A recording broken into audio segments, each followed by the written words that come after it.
All right, aloha. Thank you so much and welcome. We're really excited that you have decided to take some time out of your day to be here with us for this conversation. We know there's a lot happening right now in our local communities, our national communities, and the world. And so we are hoping to just have a bit of a casual, organic conversation on just a couple of topics relevant to education. My name is David Miyashiro. I'm the executive director of HawaiiKidsCAN. We're a local nonprofit advocacy organization. So we work at both the community level as well as at the systems level with our legislators and policymakers. To get us all warmed up and engaged together, as I mentioned before, if you have a phone or another device nearby, grab it now. If you have just a computer, you can put it into a tab. But if you go to menti, menti.com, and then insert the following code, as you can see there, 187-1186, you should be able to get to our poll. So go to menti.com and insert 1871186. Right, and as folks are doing that, I'm going to pop over and be able to see. All right, so looks like we're getting some good participation already.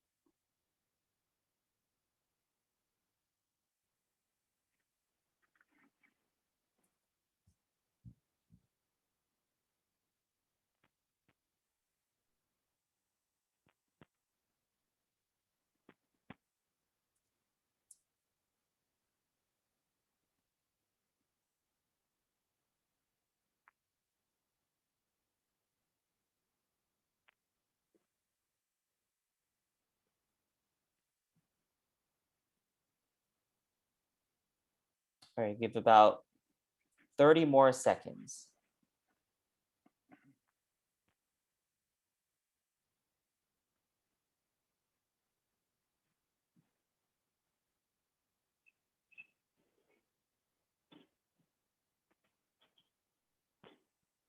So it looks like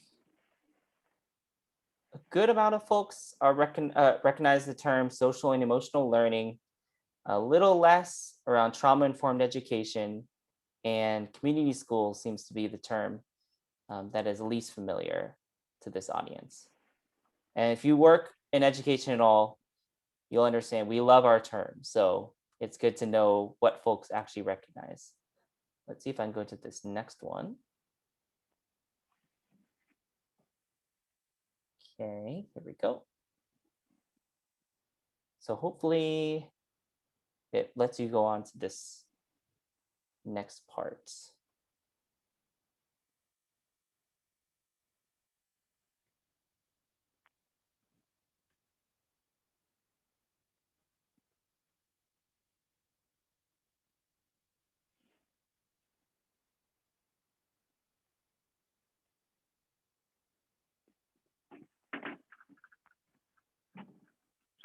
Okay, so remember the terms were social and emotional learning, trauma-informed education, and community schools.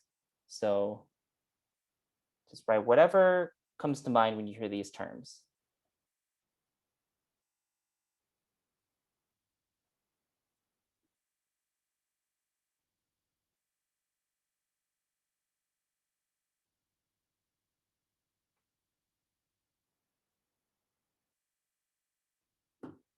So we got universal prevention education, tier 1 support for all students, supports for students, whole child needs, being mindful of trauma, new terms since I retired from Hawaii DOE 5 years ago, support whole child, MTSS, better and more appropriate and effective support for our youth, holistic education. Awesome, these are great. Collaboration between schools and providers. Aloha and abundance, I love that.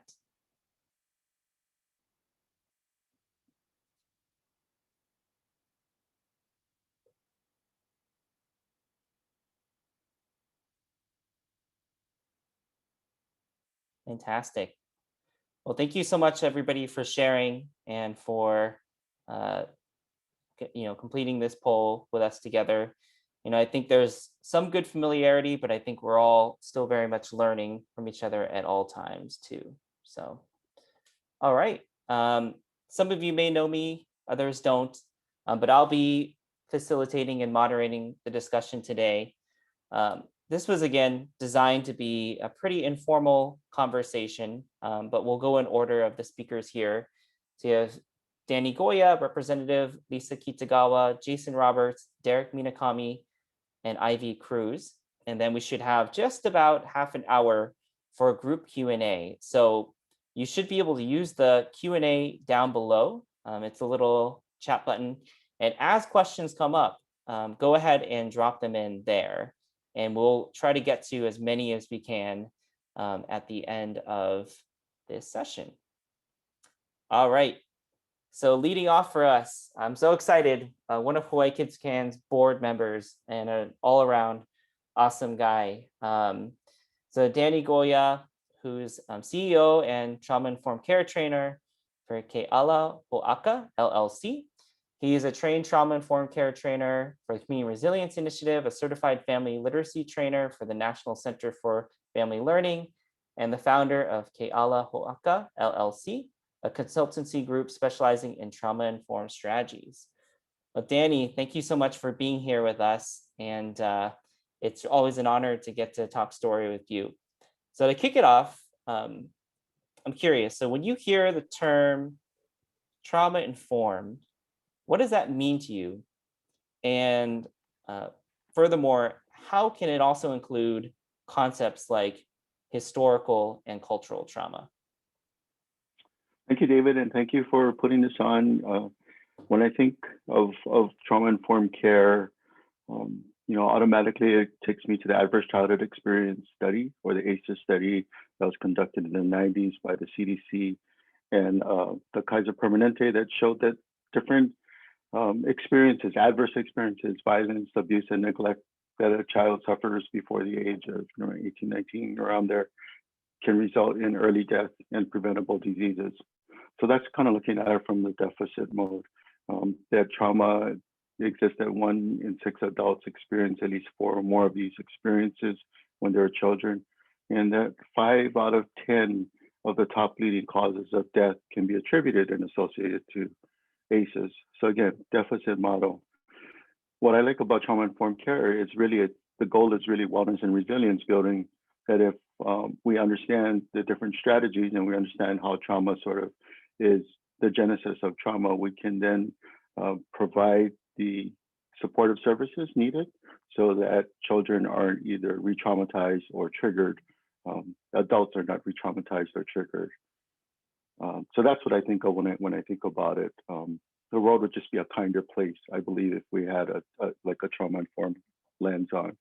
When it comes to culture and historical trauma, which was not covered in the original ACE study, I think of inter and transgenerational trauma that has affected, definitely the Native Hawaiian culture and other indigenous cultures around the world, and how it transcends something so horrific, displacement, disease.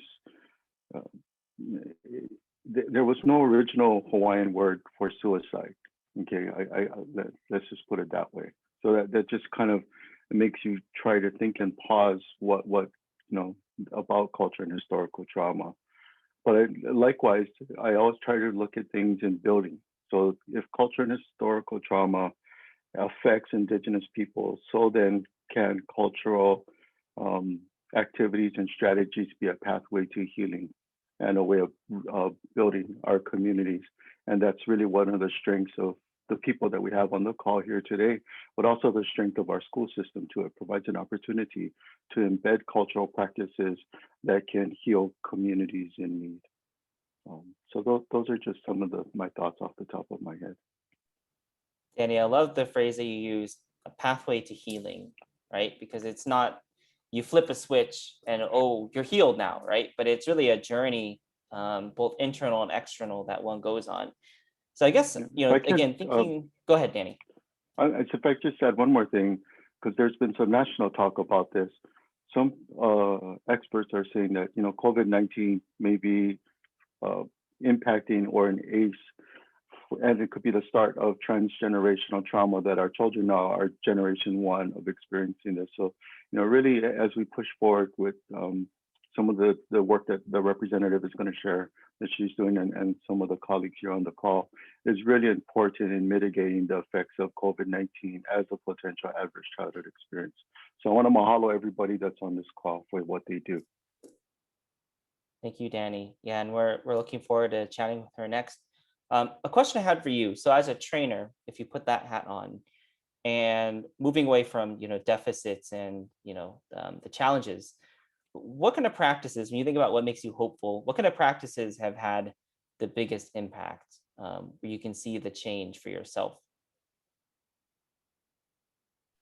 Well, I'm a former school teacher, 15 years in the classroom, and I've worked with adverse risk kids. I started an adjudicated boys home that uses mentorship, which is a research practice into helping to help mitigate adverse childhood experiences, the effects of it. So what I see as positive is when I see a lot of youth helping youth. And we've been seeing a lot of this in our schools and in our communities, where we have a lot of youth that are engaged in practices that are trying to support one another. I also see that we have a lot of educators that are trying to tackle this head on, and a lot of community. I see a lot of community resilience happening now because everyone is rallying around. We are an island population, so our resources are that we share. So that's what has got me hopeful. If I'm answering the question that you had, I do like the blending of both our faith-based communities, our cultural practitioners, our professionals, paraprofessionals. Everybody's really trying to come and rally together. COVID-19 really magnified some of the deficits that existed in our school systems and in our communities. So it's given us a really good target for us to focus on to help move forward as we move forward. Yeah. Awesome. Thanks, Danny. We'll stick around, and if you have questions for Danny, please drop them into the chat, and we'll definitely make time to address them. We're really excited to be joined here today by Representative Lisa Kitagawa, especially as we're in the last month of legislative session. I know how busy it is. So Lisa represents House District 48, which includes Kaneohe, Kahaluu, and Waiahole in the Hawaii State Legislature. She's the Vice Chair of the Consumer Protection and Commerce Committee and member of the Housing and Transportation Committees. Hi, Lisa. Thanks for being here today. So to kick us off, I wanted to know, so why did you introduce HB 812, and what is the general awareness of trauma-informed care and education at the legislature right now? Thanks so much, David, for the question, and thanks so much for having me. So I started getting involved and interested in trauma-informed education a couple of years ago when Derek Minakami, who's also on the call, invited me to a workshop he was having with other community members, educators, community leaders that gave sort of an introduction to trauma-informed education. And even prior to that, you know, I had been hearing about ACEs and just its impact, and all of that just kind of connected together for me. And I started thinking about it as far as like, how can we, you know, expand this so that it's not just something that's happening a little bit in the community that I represent, but it's something that can go statewide. And as I began talking to different people, I realized that there was already work being done. You know, Nanakuli Waianae Education Complex, who we also have someone from there, was already doing it. They saw great results. And I thought, you know, what would it take to be able to expand this statewide? And so I came up with HB 812, which is a bill that I also introduced last year before we shut everything down with the pandemic. But what the bill does is it creates a 3-year pilot project in the Ko'olaupoko area, which is part of where I represent. So it would be the Castle, Kailua, and Kalaheo complex area, to include trauma-informed education in all of our schools. And it really was to kind of do a pilot to see whether or not we could replicate the similar results to what Nanakuli and Waianae complex area had done, and then take that and expand it statewide. So I really think that, trauma-informed education is something that is a new concept to a lot of people. When I talk about it in community groups or even with my colleagues, a lot of people are not familiar with it.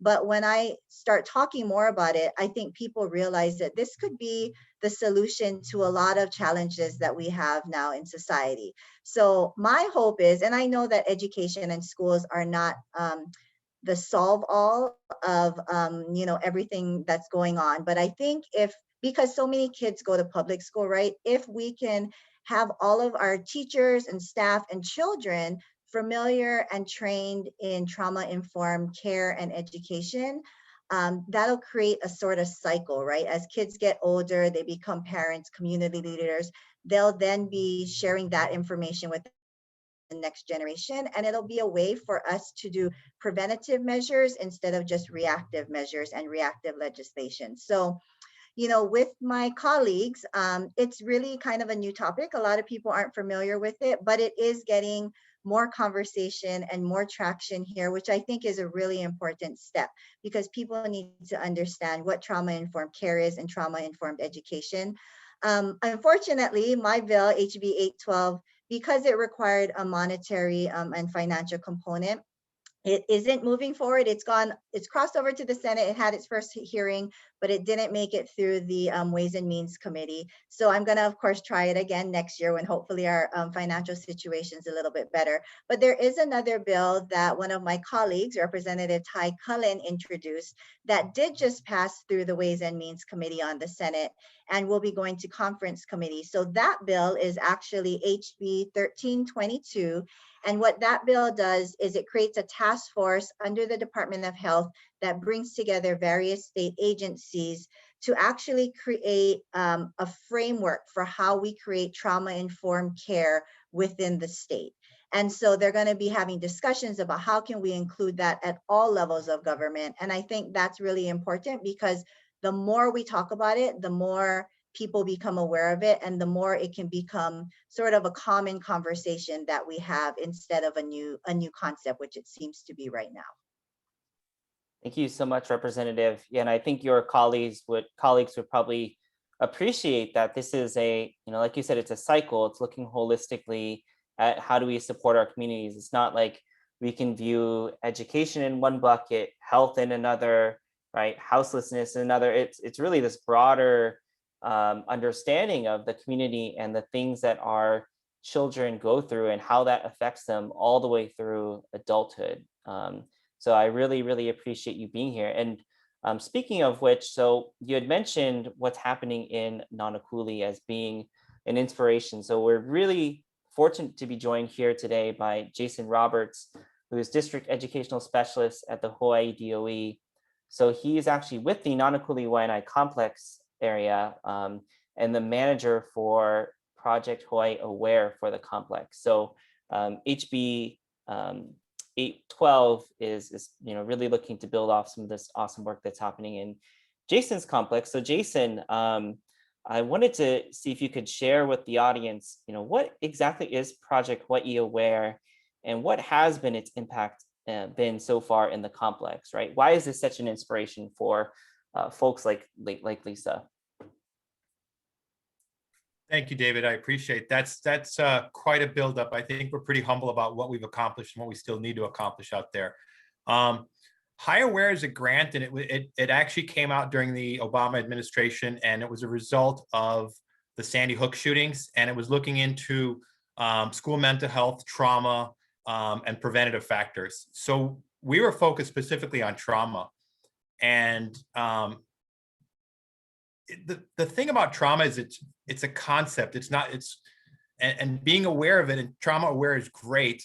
And when you provide that sort of training for teachers or for staff in school, it's wonderful that they're aware of it. But really the key is, how do you systematize that and turn that into a school-wide intervention, or a district-wide intervention, or a complex-wide intervention? So where we started with, because trauma is how it affects children and how it shows up in classroom challenges the beliefs of a lot of classical school systems in terms of how you deal with when kids start to act out. And one of the results when you have a lot of trauma in your home is you have kids and they don't come from the same set of circumstances that other kids who have a better situation come from. So you see a lot of acting out in the classroom. And dealing with trauma in the classroom, the old way is very exclusionary in terms of kids getting in trouble, kids sitting down to the principal's office. So we started with belief surveys with our teachers and where they were at in terms of how do you feel when a kid or a student acts a certain way in your classroom. And what we found out is that teachers love kids, they love students, they love teaching them until the kid or the student goes sideways in the classroom. And then all of a sudden it becomes, it's very challenging. So we started with a belief survey to see where teachers were at, especially around the topics of consequences for that kind of behavior.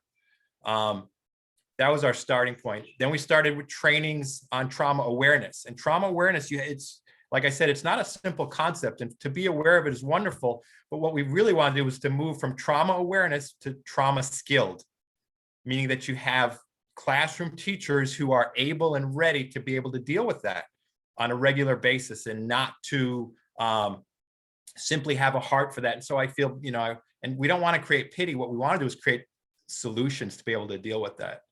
And when we looked at the start and finish of it, one of the things that was very evident in terms of how trauma manifests itself in a community, especially in Waianae, is when you look at the legal system, there's an overabundance of people that end up there that come from the Leeward Coast, particularly Native Hawaiians. And the term school to prison pipeline is a very real thing, and there's a gigantic overrepresentation. So when we looked at how we dealt with kids who came from homes or came from environments with a lot of trauma, we saw that what we were engaging with out in Nanakuli was a lot of exclusionary practices. We led the state in suspensions. We had an overrepresentation of Native Hawaiian and special education students who were being suspended. But suspensions is generally a thing that occurs at the high school level, but it doesn't start at the high school level. Exclusionary practices, really, they start in kindergarten. First, it's a student who's in a table at the back of the room. Then it's a student who's out in the hall. And by 5th or 6th grade, it's a student who is getting sound to the principal's office. And by high school, they're being suspended. And on the Leeward Coast, by sophomore year, they're just not coming to school anymore. And so we had to look at how we dealt with consequences, how we dealt with behaviors, and what our mindset was towards all those sort of things. So we started out with trauma awareness. We moved into trauma skilled, giving classroom de-escalation strategies. And then the last piece of that was restorative practices. So when we have students that have behaviors, how do we fix that? How do we solve that?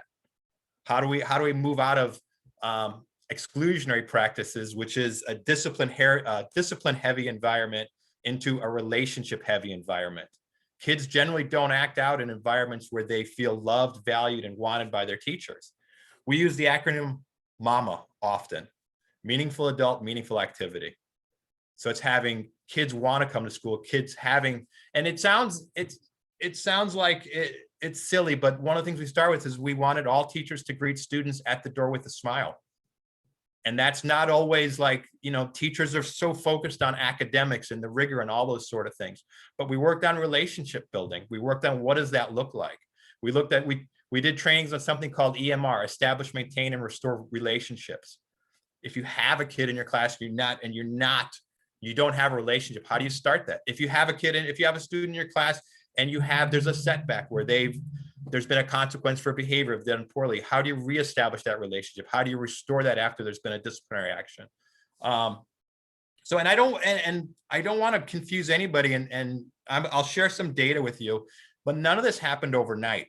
This all happened this started in 2017, and we're still working on it. And if you watch Resilience, which is a film that describes the ACEs study and the impact of trauma from a physiological standpoint, and you look at other states that have engaged in this, Washington State is one of the states that's been really successful with it. And when you look at the numbers that they show, it's over a 10-year period. So our entire goal the whole time is never to create a moment. We don't want to have a training and somebody's like, yes, what we want to do is create a movement, a change in the way that we do business. So I'm just gonna share, I don't want to speak too long. I just want to share some stats that occurred over a 4-year period. And these are simple numbers these are data points, and they're pretty simplistic. But one of the things that we looked at identifying is we wanted to reduce our suspension rates. We wanted to practice more restorative practice with students, which is the idea of students making it right, as opposed to being excluded, bringing them back into the fold with their classmates in the classroom and making the situation right. In a 4-year period with a focus on reducing suspensions, Nanakuli Waianae reduced their suspensions by 33.4%. The state was also looking at the same time, and during that same time, the state reduced their suspension rate by 1.9%. If we look at suspensions per 100 students, the average in Waianae at the start of that was 13.45 per 100 students. It dropped down to 9.5%. And because of interruptions of COVID, we were in the middle of a market drop at that point. The other thing to look at is that when you look at suspension rates for Native Hawaiian students, we're at 32.9%. We dropped that down to 6.2%. So it's definitely been a journey. And the other thing, the other data point that I want to share is that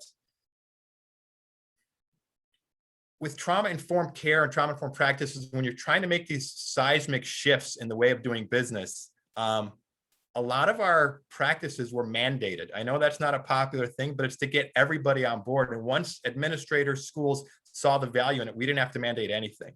But that initial push generally was mandated. And one of the data points that we looked at is we looked at schools investment in PD, professional development. So the schools that had the highest number of hours, non-mandated professional development, had the lowest number of suspensions. The schools that also had the highest number of PD hours also had the best scores on their TFI, tiered fidelity inventory.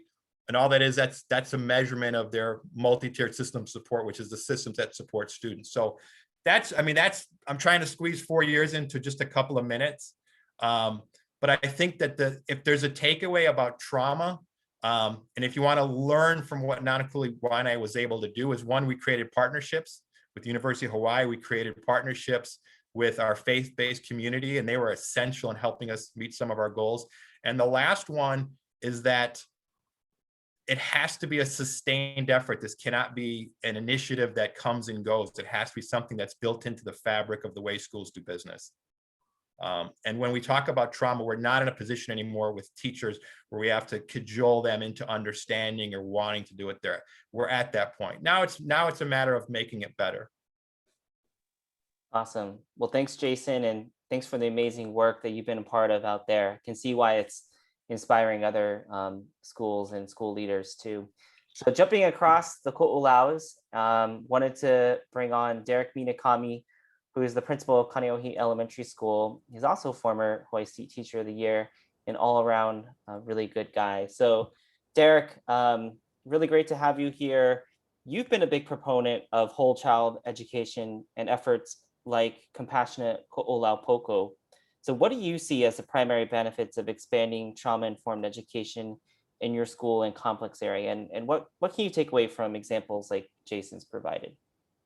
Well, first of all, I want to just say aloha to everyone, aloha kako, and mahalo for including me on this panel. I feel very humbled to be here by those who have paved the way for us and set the example, as well as those who are supporting and continuing these efforts, because as a part of Compassionate Ko'olau Poko, our initiative is fairly new. We're spending a lot of time listening to people, listening to our kupuna, listening to our community. Certainly we don't have all the answers, and we know that in our community, people have been working on this for generations. Whether it's helping youth to get their hands in the dirt at the lo'i, or restoring the limu in Waimanalo, to just working together as a community and coming together to support one another, I think is so important. And I think that's why, It's really not the complex art, but it's the moku of Ke Ala Hoaka that we're focusing on. Because traditionally, our various ahupa that make up our moku have worked together for many years. Going back to your question, what is the benefit that we see? If you'll indulge me for a moment, I'll just share a story that I wrote that for me, it serves as a motivation and a reminder as to why we're doing what we're doing. It's entitled Your Gift, and actually it's based on one of the students in our school. And this occurred prior to the pandemic. What do you think is your gift? He avoids eye contact. He looks towards the chickens rooting through the heliconia. He rushes towards them as they scatter. I think everyone has a gift. It doesn't have to be about school. It can be about anything that you love or feel you're good at. Maybe it's something you share with others. I don't have a gift. Ali quickly changes the topics to chickens and how he wants to kill one, but not eat it since the meat is so strong. I remain undeterred and steer the topic back to the gifts we all possess. What about Mrs. Wright? What do you think is her gift? I'm not sure he hears me as he runs off to chase chickens out of the garbage can. Look what they did. He reaches in and fixes the garbage bag so that it snugly encompasses the rim of the can. I smile at his thoughtfulness and attempt to nudge him towards seeing those small acts as the gifts that he possesses while we make our way to the office. Every day this week and for the past several weeks, Ali'i has been ousted from his room. Often it's for disruptions he makes during the math block, but sometimes he pushed other kids, hit them inadvertently with his water bottle, and once he threw his scissors at the ceiling fan. In each instance, his protests start small but spirals quickly as he perceives his treatment to be unfair. In the lead up to his most extreme outbursts, his teacher, Mrs. Wright, called his parents in front of the class to report his escalating behavior. Mrs. Wright contends his frustrations in math have nothing to do with his behavior. She points to the fact that the substitute teacher kicked him out of the rotation class because he wouldn't stop burping and banging his water bottle. That's a non-academic class, so his behavior is not linked to academics. I partly agree, but note that the rotation class he got kicked out of was math games. I do acknowledge, though, that what's really causing his most drastic behaviors is not academic. It's his perceived treatment by his teacher, being called out in front of his peers, that's causing him to behave so violently. Today, Mrs. Wright told me Ali'i was attempting to lift up the computer. Ali'i calmly disagreed, asserting that he was only trying to turn it off, but he did not seem angry or escalated. But she had already cleared the class of his other students and was holding down the computer with all her weight. I decided to have him come with me to the office. When we arrive at the office, we first stop to see Ms. Isa. She gives a slight frown, which looks less like disappointment and more like sympathy. He gives her a hug and quickly shows her his notebook. It's full of vibrant, detailed drawings, much more elaborate than those of other 7-year-olds. She gasps in amazement. You drew all these by yourself? He smiles broadly and nods. And you didn't trace it? Ali'i vigorously shakes his head. I drew it all by myself with no help, he exclaims proudly. You're a true artist, Ms. Isa pats Ali'i's back as we leave her office. Art! That's my gift, Ali'i beams at me. Oh, an Xbox. That's my gift too. When we enter my office, I set Ali'i up on my laptop so that he can complete his IXL math assignment. As he works on it, getting more wrong than right, I sort through my mail. Lunch is nearing, so I ask if he wants to stop. Ali'i refuses. Everyone else is doing this. I need to do it too. I don't want to stop. I shrug my shoulders and let him go. I notice he's guessing wildly, so I show him a hint as to how to quickly tell if something is odd or even. His pace picks up, and in no time he's done. Look, look! He happily points to the screen, showing that he's earned an award. It's the first he's ever earned. Now I can play Prodigy. No way, man. Let's go to lunch. You're already gonna miss recess. As we walk up to the cafeteria, Ali'i claims to have earned lunch bunch, a reward. I ask him how can that be? I'll show you. It's on Miss Wright's desk. We already passed his building and are near the cafeteria, but I decide that we should turn back to check. If he earned it, I shouldn't take it away. We check and sure enough, he earned it. Ali'i asks if he can eat in my office. Back in my office, as Ali'i is gobbling away his corn dog, I ask, so art and Xbox is your gift. What do you think Mrs. Wright's gift is? Why do you keep asking me that? He asks. You asked me like 10 times already. He was listening. Because you didn't answer me, that's why. So what do you think? What's Mrs. Wright's gifts? Ali's eyes look up and to the left after what seems like an hour. He whispers, I think it's forgiveness. I grin, warmed by his optimism and generosity. I look at him and he grins back. And I think, forgiveness, that's honestly his gift. You know, when I think about our students and how sometimes we don't understand the situations that are going on beneath the surface, what's happening in their families, what's happening with their homes, the fact that they might not be able to stay in one home over a given night, not know where their next meal will come from. It's impacting how they behave in school.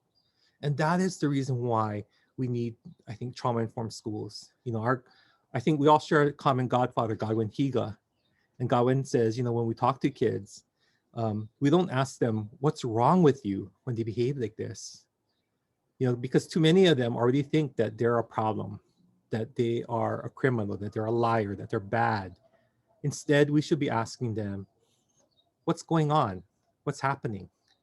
You know, so they understand that this is something that's just situational, it's temporary, and this is something that we can solve and can work together with. So, you know, that's exactly what we're going for here in our efforts to establish a compassionate ko ala poko and to create a trauma-informed, not just schools within the area, but a trauma-informed moku, a trauma-informed community.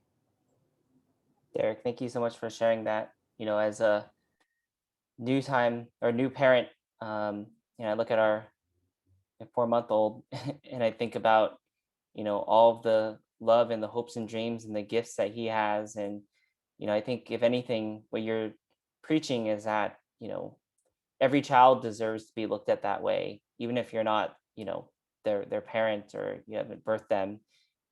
Everybody is special. Everybody has gifts. And if anything, I think this work is about rediscovering that humanity in each other and between each other, more so than, you know, the challenges or the, you know, the brokenness or whatever the deficit mindset would have been. But thank you so much. That was very powerful. Well, last but not least, I'm really thrilled to be here with Ivee, and she's been such a great thought partner on this event and so many other things. So Ivee's education director with Seeds of Peace. She's an educator, facilitator, counselor, advisor, and instructor. She's the project director of the Resilient Community Schools and Families Project. Her professional experience includes secondary higher education and international development. And again, she is just an amazing person. So Ivee, more specifically, Danny touched on it a little bit, but I wanted to ask you, so the COVID-19 pandemic has significantly disrupted our education system and families. How do you see SEL and trauma-informed education as resilience building strategies? Thank you, David. I feel so honored to be here with such an amazing panel and not quite credible enough to be on this panel, but I'm so grateful for this space and this opportunity to share. And also thank you to all of you that showed up today. It's great to see some familiar names and supporters of the project.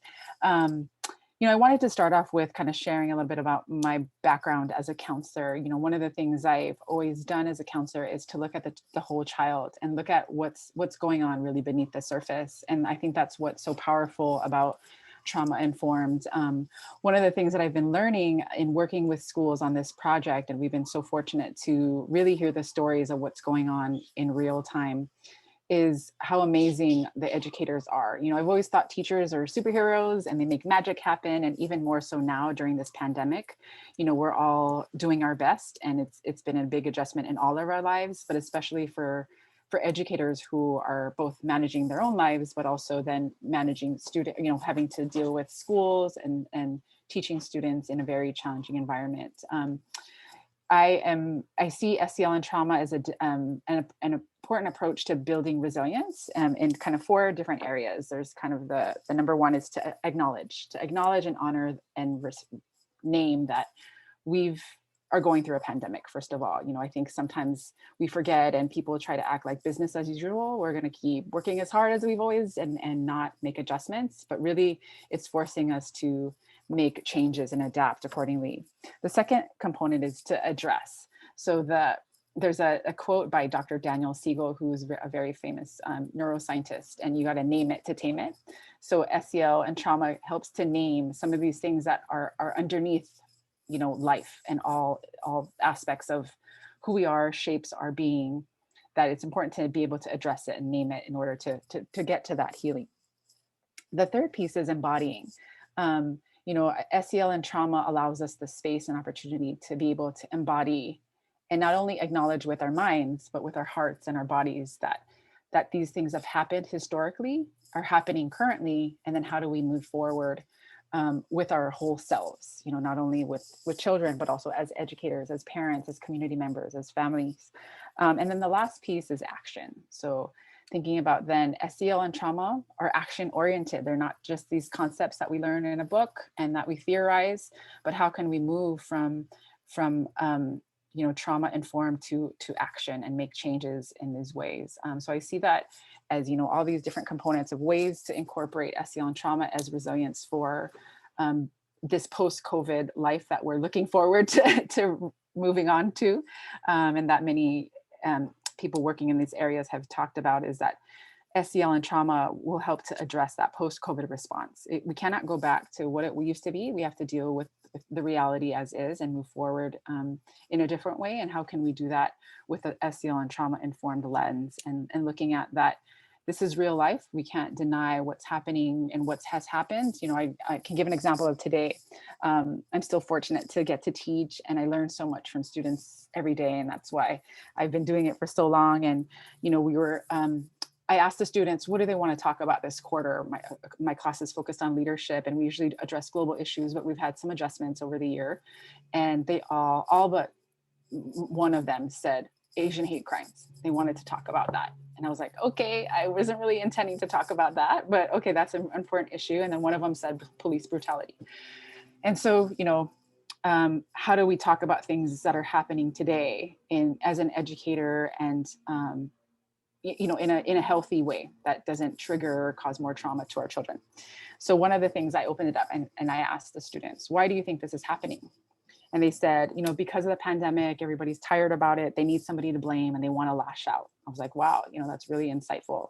Yes. And then I also, you know, another said it's built up anger. And so all of this is all connected to trauma. And then the next component is like, well, then what do we do about it? What can we do about it? What do you as young people think about how we can address these important issues?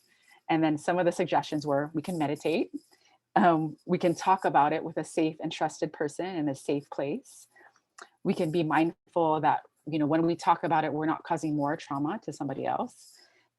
We can spread positivity. And the last one is spread awareness. And I was like, how lucky I am to get to learn about what to do about these difficult things in our world from young people. And so, you know, our students are ready to talk about these things. They just need, you know, educators to help create that space for them to be able to talk about it, explore it, and heal it, because they're living it every day just like we are. So thank you so much for letting me share today.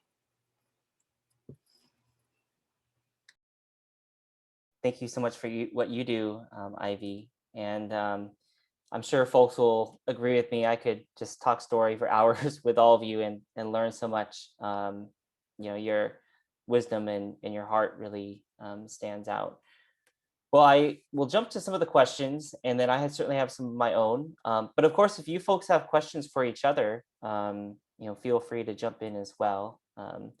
I would keep you forever, but I know you have families and lives of your own that you need to get back to. So one quick question that I've been wondering is, you know, when you think about what's already on the plates of schools and on the plates of teachers, you know, we hear over and over again, it feels like there's more and more every single year. So when you think about some of the big changes, cultural changes that have to happen to really have, you know, that big shift across the entire school, how to do that in a way that, you know, doesn't feel burdensome or doesn't feel like one more thing that a teacher's got to do. And anybody can take this.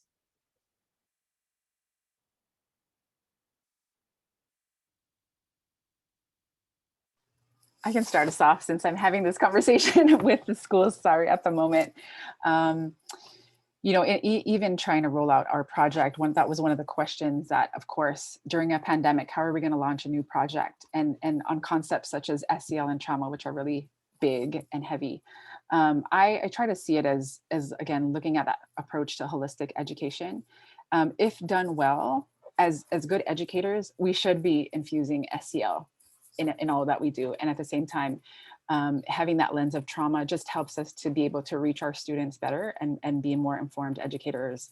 And I'm a little biased because again, I come from that counseling perspective where I'm interested in people's stories and what makes them who they are, and know that we're all shaped by things before us, whether it's our parents, our own childhood experiences, or even intergenerationally, like Danny mentioned, prior to our generations. So, you know, I try to see it as that it helps us to be better practitioners in what we do, right? We all want to want the best for our students and our children, and taking this lens of SEL and trauma helps us to do that in a more holistic and informed way. Can I share a little bit? I'm going to add on to what Ivee was saying. You know, one of the things that we're doing as part of our the grant that we got for our Compassionate Kalaupoko is to have our schools become design thinking trained and gather the inputs of our constituents, our teachers, our counselors, our parents, you know, and design the SEL around that, so that, because I think when you have people involved in the process, then they're more likely to become invested and implement. And I think I mean, we haven't come up with a product yet, but the design is such that they should be programs that I think that will serve as models and long lasting for the school and be very sustainable. I think if I can add on to what was being spoken, so Washington State was mentioned, and I was trained. So I was trained by the Community Resilience Initiative, which started in Walla Walla, Washington, specifically under with the work of a principal named Jim Sporler, who, if you have some time and if you have Amazon Prime, Paper Tigers, which Resilience was mentioned too, I think by Jason, is the prequel to Paper Tigers. That's where that pivoted question, you know, what happened to you versus what's wrong with you, kind of. And it really started with his movement of having a school that was basically winning all the wrong races in a community that was winning all the wrong races. So having community partnership, transformative language that people can buy in. There was resistance in the beginning, but you know, there was eventual buy-in by all. And then the transformation that took place within the students and within the teachers themselves was pretty amazing. So I think that's how the momentum built. I heard a pretty interesting conversation with a student who was having challenging times, and the teacher said, you know, stressed students can't learn, can they? And the student thought about it and chimed back, and stressed teachers cannot teach. You know, stressed parents cannot parent. So, you know, it's understanding this and having full partner with community that can help really push the movement. And a lot of our teachers are part of the communities that they live in. So, you know, I think that's something that's where I would start as far as trying to push the movement. Thanks, Danny. Rep Kitagawa, I actually have a question for you. You know, I think it's just from the conversation today, you know, the impact to me is very clear. And you mentioned the challenging funding situation, but, you know, I personally feel that an investment, you know, in these approaches, you know, returns that investment so many more times in so many more ways. So, you know, how can we as a community help support these efforts at the legislature and, you know, really see our state understand and take this seriously? Thanks for that question. I think, you know, it's really hard to kind of balance, you know, the budget situation, but also, you know, figuring out how do we push these types of initiatives forward.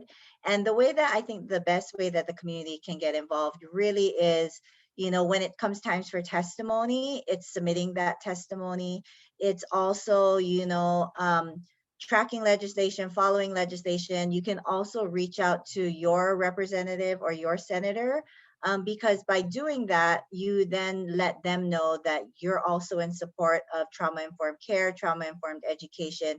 So when a bill does come through the legislature or come through a committee they're on, they know that there's support from the people who live in their district. And I think that's important. But I think the great thing is the more that we have these types of conversations in all different venues, whether it's education or with community groups, the more people become aware, and the more awareness we have, the more it can kind of pick up steam and we can get, a movement going. And so I think, even though we might, like, for example, that bill, I'm disappointed, of course, that it's not going to cross the finish line this year, but I am happy that we're having that conversation because so many more people become aware of trauma-informed education initiatives. And then, the goal is to have as many people jump on board so we can push this forward. So the whole state, would be trauma-informed, and we can break that cycle. And people, will, and I really believe, with what we've already talked about, so many of the ACEs that kids have, I mean, we will be able to address so many issues, I think, if kids and people in general have trauma-informed care in their lives. So I think it's something worth investing in, definitely. Thanks, Rep. Any folks have thoughts on that? I think to me, it's always a fine line where some of these are incredibly personal stories and situations, and yet, the real impact is there. Derek, have you seen, ways to walk that line? Well, I think, I keep on thinking about, and I was looking at the Q&A and how we can interweave some of these things in, and a lot of it I think does stem from connecting with others, and looking at how do we work together, how do we focus on education. One of my mentors, Pono Shem, he talks about connection versus correction. And I think so much of what has traditionally been done is transactional. When Jason was talking about the suspensions, it's because, you did this and so you get this. It's a transaction. Instead of looking at what are the roots of the problem and how do we connect with these kids and help them see there's a better path for them. But that in itself is going to take a lot of education. I think, I applaud what Representative Kitagawa is trying to accomplish there, because it is about how do we become better educated in these areas, and how do we spread that message. So. Thanks, Derek. And thanks for reminding us about the chat. Jason, Dawn O'Brien says she's a huge fan and is curious, is there a way or a place to access some of the data that you referenced? It's very powerful. Absolutely. Tell you what, I don't know what's the best way to do this, but I can, David, if I provide it to you, can you farm it out? Absolutely. Yep. We can send that to anybody who registered, if you're okay with that. David, can I say something really quick? Please. Yeah. Because I think it's pertinent, because for anybody that's the question is going to come up: how do you balance all the challenges that teachers are faced with and they're going to see another initiative that's going to be put on their back in the middle of a pandemic, and how do you balance that?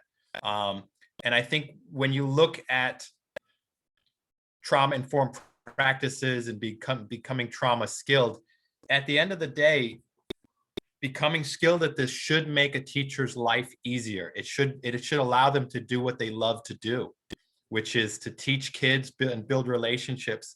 And it's when teachers realize that they can invest 15 seconds up front of a classroom with some of that relationship building, 1 minute up front, and then you ask them, would you rather do that?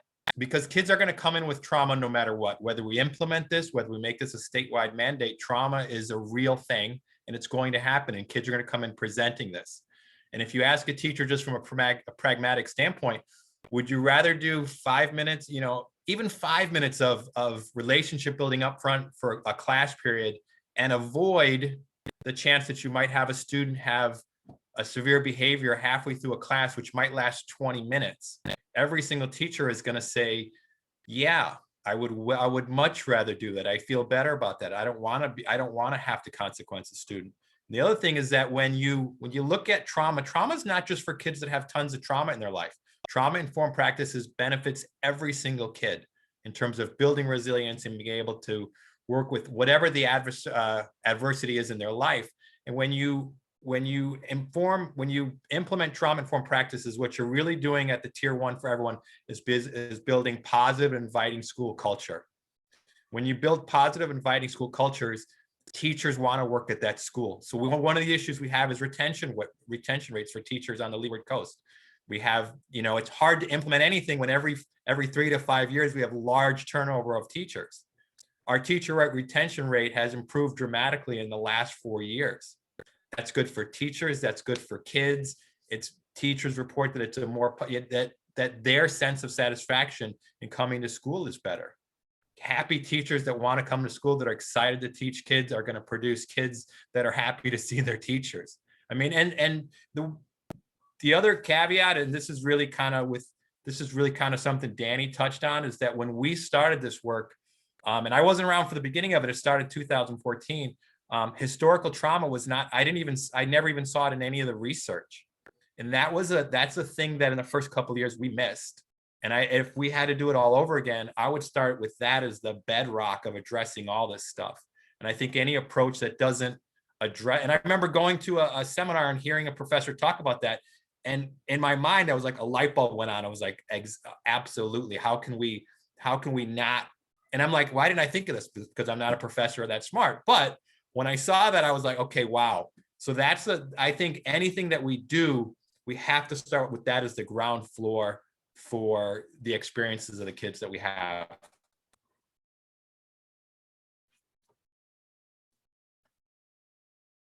Thank you so much, Jason. Believe it or not, our time is just about at an end. And so in terms of that follow-up, I'm going to add that here as links into the chat. So you can fill out a really, really quick form so we know how to get in touch with you and what kind of information we can share with you to be helpful. We know this is not something you can just touch on in one day and be done. It's really a lifetime of reflection.